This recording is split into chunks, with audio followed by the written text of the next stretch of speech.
नमस्कार दोस्तों, बहुत बहुत स्वागत है आपका अपने चैनल टीचर एजुकेशन 360 में। हिंदी उपन्यास का विकास हम पढ़ रहे हैं, जिसमें भाग 32 कर रहे हैं। ए और बी पार्ट जो है इसके भाग हो गए हैं हमारे। आज हम भाग जो है 32C करेंगे, इकाई 2 का, जिसमें तृतीय उत्थान ही चल रहा है, प्रेमचंदोत्तर उपन्यास। यानी कि प्रेमचंद जी के बाद के जो उपन्यास है उसमें ये लास्ट पार्ट है हमारा। इसके बाद हमारे जो है प्रेमचंदोत्तर उपन्यास तो हमारे हो जाएंगे पूरे, लेकिन हमारे जो महिला उपन्यासकार हैं और जो दलित उपन्यास है वो हम करेंगे 32D भाग में। तो अभी हम सी पार्ट करते हैं अपना। इसमें कुछ हमारे जो है प्रेमचंदोत्तर उपन्यासकार जो रह गए हैं वो करते हैं। पहले है हमारे आधुनिकता बोध के उपन्यास, जिसमें आधुनिकीकरण की बात की गई है। आधुनिकता जो समय हमारा चल रहा है उसकी बात की गई है। धर्मवीर भारती जी हैं। धर्मवीर भारती जी का जन्म जो है वो 1926 ईस्वी में हुआ है और 1997 में इनकी मृत्यु हुई है। और आधुनिक हिंदी साहित्य के ये प्रमुख लेखक भी रहे हैं, कवि हैं, नाटककार भी रहे हैं और सामाजिक विचारक भी रहे हैं। और उन्होंने अपने समय की जो प्रख्यात साप्ताहिक पत्रिका है धर्मयुग, उसके प्रधान संपादक भी ये रहे हैं। तो धर्मवीर से धर्मयुग पत्रिका जो है आप याद कर सकते हैं। इनके जो उपन्यास है गुनाहों का देवता बहुत इंपॉर्टेंट है, 1949 है। चंदर और सुधा के किशोर भावुक प्रेम की करुण कहानी है इसके अंदर। फिर सूरज का सातवां घोड़ा भी बहुत इंपॉर्टेंट है, 1952 में। अलिफ लैला पंचतंत्र आदि की कथा प्रविधि पर नगरीय निम्न मध्य वर्ग के कटु यथार्थ का चित्रण किया गया है इसमें। तो ये धर्मवीर भारती जी के उपन्यास है, आधुनिकता बोध के उपन्यास है। फिर बात करते हैं राजेंद्र यादव जी की बात करते हैं। इनका जन्म जो है 28 अगस्त 1929 को हुआ है और मृत्यु इनकी 28 अक्टूबर 2013 को हुई है दिल्ली में।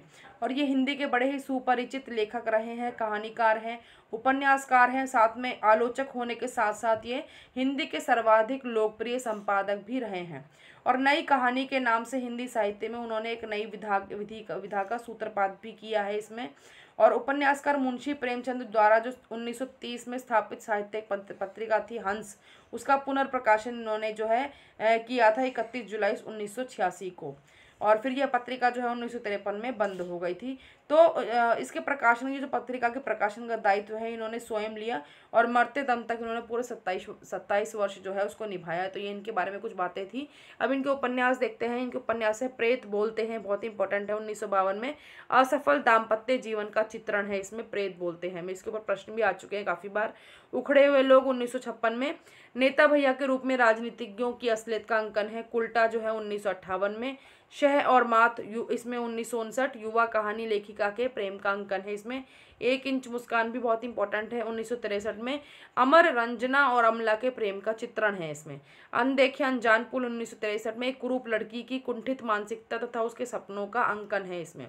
मंत्रविद्य जो है 1967 ईस्वी में। तो ये इनके उपन्यास हैं। प्रेत बोलते हैं जो उपन्यास है उसको सन 1960 ईस्वी में सारा आकाश नाम से प्रकाशित कराया गया है। और 1 इंच मुस्कान की रचना जो है राजेंद्र यादव ने अपनी पत्नी मनु भंडारी के सहलेखन में की है। तो क्वेश्चन यहाँ से बन सकता है कि राजेंद्र यादव ने अपनी पत्नी मनु भंडारी के सहलेखन में कौन सी रचना करी है या कौन सा उपन्यास लिखा है। तो 1 इंच मुस्कान इसका उत्तर रहेगा। तो इस प्रकार से प्रश्न भी खुद बन जाते हैं। आगे देखते हैं। फिर आते हैं प्रभाकर माचवे। प्रभाकर माचवे जी का जन्म जो है 1917 में हुआ है और मृत्यु इनकी 1991 में हुई है। और जन्म इनका ग्वालियर में हुआ और शिक्षा इंदौर में हुई है। और इनके उपन्यासों की बात कर लेते हैं। इनके उपन्यास है परंतु 1940, साचा 1956, जौ 1964, और फिर 30, 40, 50 1973, दर्द के पैबंद 1974, किस लिए 1975, लापता 1984, एक तारा 1952, द्वाभा जो है 1957, किशोर 1969, अनदेखी जो है, और द्यूत जो है 1976, और आँख मेरी बाकी उनका 1983। इस प्रकार से ये। और ये प्रयोगवादी कवि उपन्यास कर रहे हैं। जो प्रयोगवाद आया है, नई कविता प्रयोगवाद और की बात हम करते हैं, उन्हीं में ये जो है कवि उपन्यासकार रहे हैं ये। आगे देखते हैं। अगले आते हैं हमारे नरेश मेहता जो हैं, ये कवि उपन्यासकार हैं, यानी कि इनके उपन्यासों में काव्य भी हमें देखने को मिलता है। और जो नरेश मेहता जी हैं उनके बारे में बात कर लेते हैं, उनके उपन्यासों के बारे में। नरेश मेहता जी जो हैं उन शीर्षस्थ लेखकों में से हैं जो भारतीयता की अपनी गहरी दृष्टि के लिए जाने जाते हैं। इनका जन्म जो है 1922 ईस्वी में हुआ है, मध्य प्रदेश के मालवा क्षेत्र के शाजापुर कस्बे में हुआ है। और नरेश मेहता ने जो है आधुनिक कविता को नई व्यंजना के साथ साथ नया आयाम भी दिया है। रागात्मकता, संवेदना और उदात्तता इनकी सर्जना के मूल तत्व हैं। जो उन्हें प्रकृति और समूची सृष्टि के प्रति प्रोत्सुक बनाते हैं। तो इस प्रकार से इनकी बातें हैं ये। अब उपन्यास देखते हैं। डूबते मस्तूल 1954 में कथा नायिका रंजना के माध्यम से स्त्री की समस्या का चित्रण है इसमें। यह पथबंधु था। 1962 में आदर्शवादी दंपति श्रीधर और सरस्वती के जीवन संघर्ष का अंकन है। धूमकेतु एक श्रुति 1962 में बालक उदयन के शैशव अवस्था का मनोवैज्ञानिक चित्रण है। दो एकांत 1964 में आधुनिक समाज में स्त्री पुरुष के बनते बिगड़ते संबंधों का अंकन है इसमें। नदी यशस्वी है 1967 में उदयन की किशोरावस्था की अनंत जिज्ञासा का अंकन। देखिए बालक उदयन की बात हो रही है तो ये आप इस प्रकार से याद कर सकते हैं। प्रथम फाल्गुन 1968 में महिम और गोपा के प्रगाढ़ प्रेम का चित्रण है इसमें। और उत्तर कथा भाग 1 और भाग 2 है 1979 और 82 में मालव के कुलीन ब्राह्मण परिवार के जीवन यथार्थ का चित्रण है इसमें। तो इस प्रकार से नरेश मेहता जी के उपन्यास हैं ये। उसके बाद बात करते हैं गिरधर गोपाल की। इनके महत्वपूर्ण उपन्यास जो इनके बारे में इतनी जानकारी नहीं मिलती है इतिहास में ज़्यादा, तो गिरधर गोपाल के जो महत्वपूर्ण उपन्यास है वो है चांदनी के खंडहर, कंदील और कुहासे 1954-1969। और चांदनी के खंडहर में 24 घंटे की कथा प्रस्तुत की गई है और कंदील और कुहासे में मध्य वर्ग के आर्थिक संघर्ष, व्यवस्था और निराशा का चित्रण है इसमें। फिर बात करते हैं सर्वेश्वर दयाल सक्सेना जो है। इनका जो जन्म है वो 15 सितंबर को हुआ है 1927 को। और इन्होंने इलाहाबाद से अपनी जो है पढ़ाई पूरी करी है। और ये जो है मूलतः कवि और साहित्यकार रहे हैं, पर जब उन्होंने दिनमान का कार्यभार संभाला तब समकालीन पत्रकारिता के समक्ष उपस्थित चुनौतियों को समझा और सामाजिक चेतना जगाने में अपना अनुकरणीय योगदान दिया है। सर्वेश्वर मानते थे कि जिस देश के पास समृद्ध बाल साहित्य नहीं है उसका भविष्य उज्जवल नहीं रह सकता। और सर्वेश्वर की अग्रगामी सोच ही रही कि उन्होंने एक बाल पत्रिका के संपादक के नाते जो है ये प्रतिष्ठित रहे और सम्मानित रहे। इन्होंने मतलब एक बाल पत्रिका का संपादक के रूप में भी रहे हैं, क्योंकि बाल पत्रिकाओं के बिना जो है देश का भविष्य उज्जवल नहीं हो सकता है। इस प्रकार इन्होंने कहा था कि बाल साहित्य होना बहुत ही ज़रूरी है। तो इनके उपन्यास है सोया हुआ जल 1954 में एक प्रतीकात्मक उपन्यास। फिर पागल कुत्तों का मसीहा भी इम्पॉर्टेंट है 1977 में, कुत्तों के प्रतीक के में रूढ़ जीवन मूल्यों का चित्रण। फिर सूने चौखट 1981 में बालक के स्वभाव का चित्रण। देखिए बालक के स्वभाव के चित्रण की बात आ गई तो बालकों की ये बात करते थे अपने कि साहित्य में बाल साहित्य होना बहुत ही आवश्यक है। उसके बाद बात करते हैं कमलेश्वर जी की बात करते हैं। कमलेश्वर का जन्म जो है 1932 ईस्वी में हुआ है और मृत्यु 2007 में हुई है। और जो है 20वीं शताब्दी के सबसे सशक्त लेखकों में से एक समझे जाते हैं। कहानी, उपन्यास है, पत्रकारिता है, स्तंभ लेखन है, फिल्म, पटकथा है जैसी अनेक विधाओं में इन्होंने अपनी लेखन प्रतिभा का परिचय दिया है। इनका जो लेखन है केवल गंभीर साहित्य से ही जोड़ा नहीं रहा है, बल्कि इनके लेखन के कई तरह के रंग देखने को मिलते हैं। इनका जो एक उपन्यास है कितने पाकिस्तान जो है जिनके वो है और फिर राजनीति, उसमें भारतीय राजनीति का एक चेहरा दिखाती फिल्म इनकी एक आंधी है। कश्मीर का कमलेश्वर का जो काम है एक मानक के तौर पर देखा जाता रहा है। और उन्होंने मुंबई में जो टीवी पत्रकारिता की वो भी बेहद मायने रखती है। तो इस प्रकार से इनके बारे में बातें थी। तो इनके उपन्यास देखते हैं। एक सड़क 57 1957 में है। लीला नौटंकी करके जीविकोपार्जन करने वाले समाज का चित्रण है इसमें। एक सड़क 57 गलियां, पूरा उपन्यास का नाम ये है। फिर डाक बंगला है 1959 में। मातृहीन कथा नायिका इरा की संघर्ष कथा का चित्रण है इसमें। लौटे हुए मुसाफिर 1961 में सांप्रदायिक समस्या का चित्रण है। समुद्र में खोया हुआ 1967 में। क्लर्क श्यामलाल, उनकी पुत्री तारा और पुत्र वीरन की कथा है इसमें। काली आंधी जो है उपन्यास भी बड़ा इंपॉर्टेंट है और मैंने काफ़ी पहले ये पढ़ा था अपने जैसे ग्रेजुएशन करते हैं उसमें। काली आंधी जो है उपन्यास है कमलेश्वर का 1974 में। स्त्री के राजनीतिक और पारिवारिक दायित्व एवं द्वंद्व का चित्रण है इसमें। आगामी अतीत 1976 में उपन्यास है। तो ये इनके उपन्यास रहे हैं।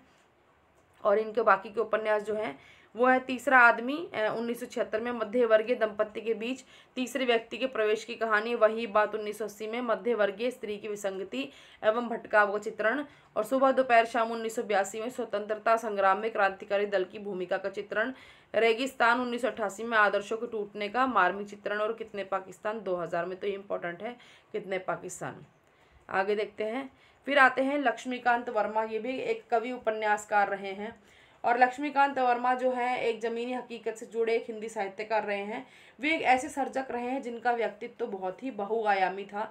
वे उत्कृष्ट कोटि के समीक्षक रहे हैं, निबंधकार, कवि, कथाकार, नाटककार तो रहे ही हैं, साथ में कुशल संपादक भी रहे हैं। और अपने समय की देश प्रसिद्ध साहित्यिक वैचारिक संस्था परिमल के सक्रिय कलमकार और संयोजक भी रहे हैं। और बहुत सारी बातें हैं इनके बारे में जानने के लिए कि 15 फरवरी 1922 को उत्तर प्रदेश के बस्ती जनपद के रुधेली तहसील के जो ग्राम है उसमें ये जन्मे हैं लक्ष्मीकांत वर्मा। और इनको हिंदी, उर्दू, फारसी और अंग्रेजी चारों भाषाओं का सम्यक ज्ञान था इनको। और वे अपने घर और घरेलू मित्रों के बीच चौकन दादा के नाम से पुकारे जाते थे। तो इनके उपन्यास देख लेते हैं।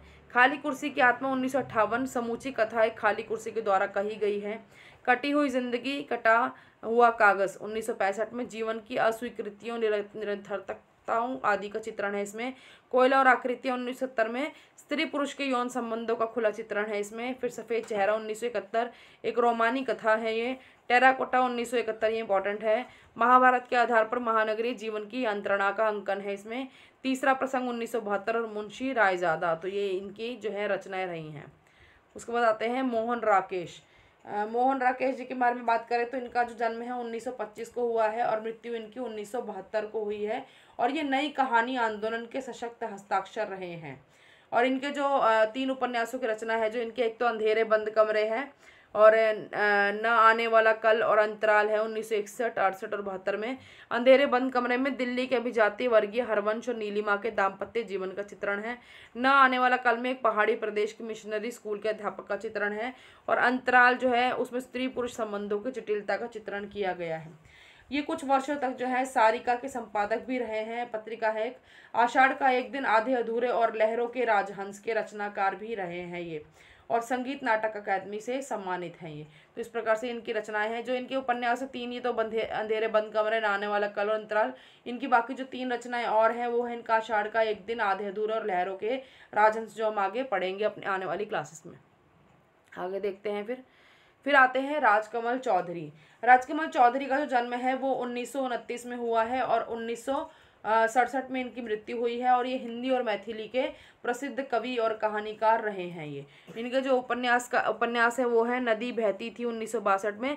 सामाजिक राजनीतिक विद्रूपता का चित्रण हुआ है इसमें। फिर और बाकी जो है इनके शहर था शहर नहीं था 1966 में। मछली मरी हुई 1966 में।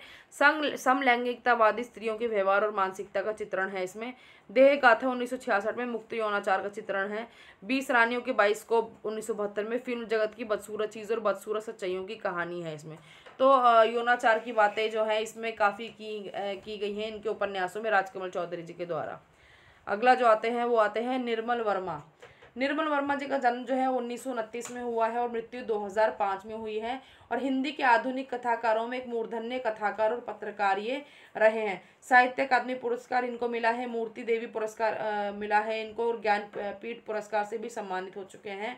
और परिंदे नाम से जो रचना है इनकी, उससे प्रसिद्धि पाने वाले जो इनकी निर्मल वर्मा की जो कहानियाँ हैं अभिव्यक्ति और शिल्प की दृष्टि से बेजोड़ समझी जाती हैं। तो इनके जो उपन्यास है निर्मल वर्मा जो है अवसाद, निराशा, अलगाव बोध, संत्रास भाव, मन का अंधकार भरा गुफाओं में भटकने वाली चेतना के उपन्यासकार हैं ये।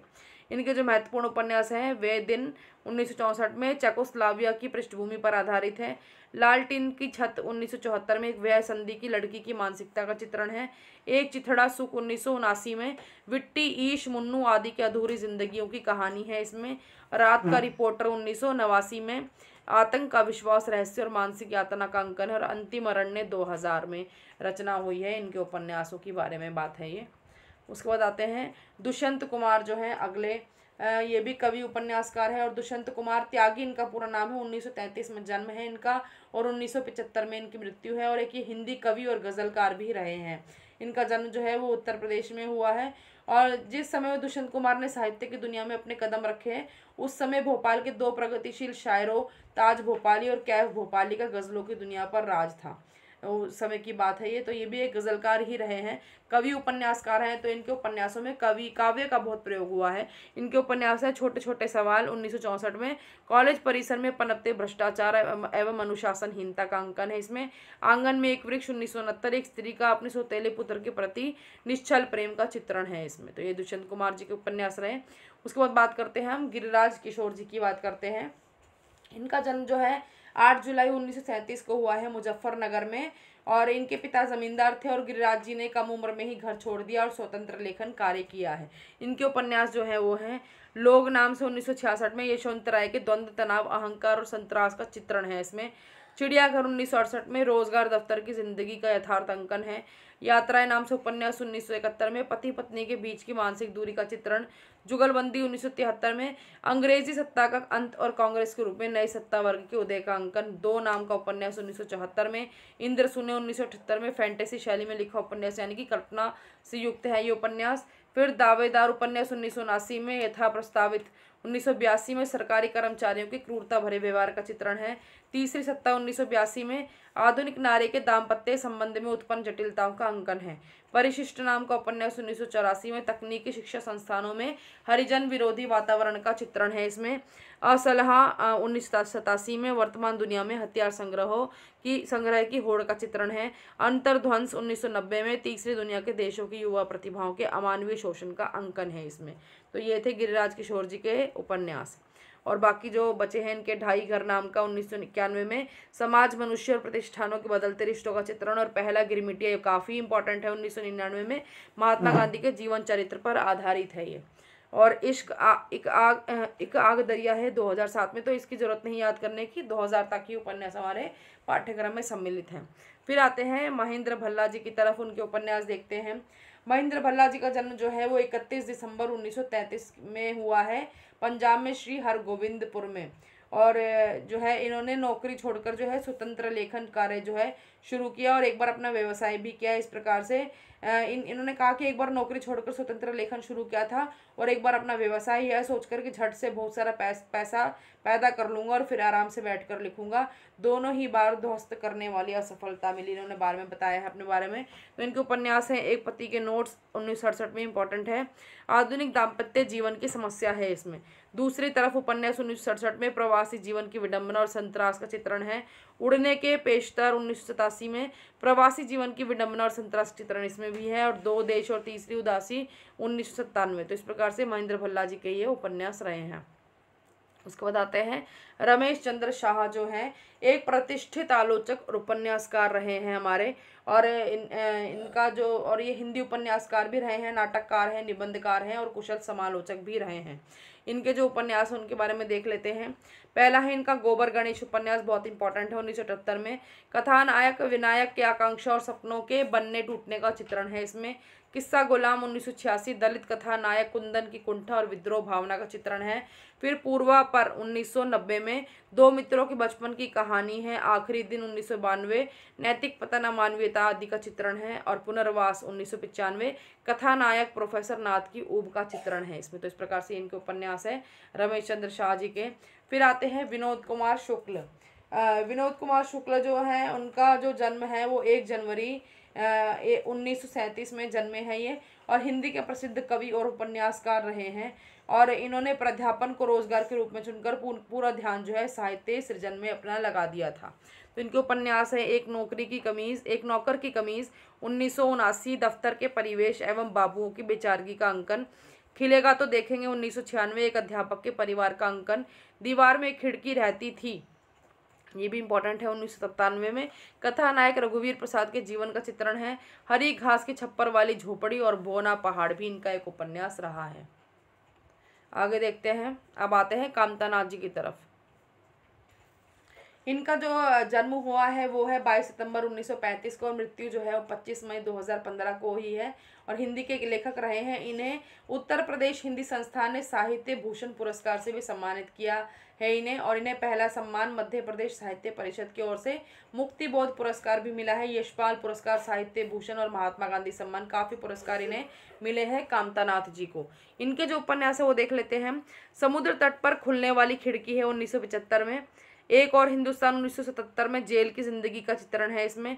तुम्हारे नाम 1979 में, किशोर प्रेम का चित्रण है। काल कथा 1998 में 18 से 29 तक की कालावधि के उत्तर भारतीय जीवन का अंकन है। और पिघलेगी बर्फ 2006 में, तो इसको भी आप कट कर दीजिए, यहाँ से 2000 तक ही में उपन्यास लेने हैं। आगे देखते हैं। मनोहर श्याम जोशी हमारे आते हैं अगले। इनका जो जन्म है वो 1935 में हुआ और देहांत जो है इनका 2006 में हुआ है। और आधुनिक हिंदी साहित्य के श्रेष्ठ गद्यकार, उपन्यासकार, व्यंग्यकार, पत्रकार, दूरदर्शन धारावाहिक लेखक, जनवादी विचारक, फिल्म पटकथा लेखक, उच्च कोटि के संपादक, कुशल प्रवक्ता, स्तंभ लेखक, इतना कुछ ये है। एक तरह से हम कह सकते हैं मल्टी टैलेंटेड पर्सनैलिटी, जैसे हम भाषा में अंग्रेजी में बोल देते हैं। तो इस प्रकार इनमें इतने ज़्यादा गुण भरे हुए थे। तो इनके उपन्यास देख लेते हैं। कुरु कुरु स्वाहा बहुत इंपॉर्टेंट उपन्यास है, 1980 में।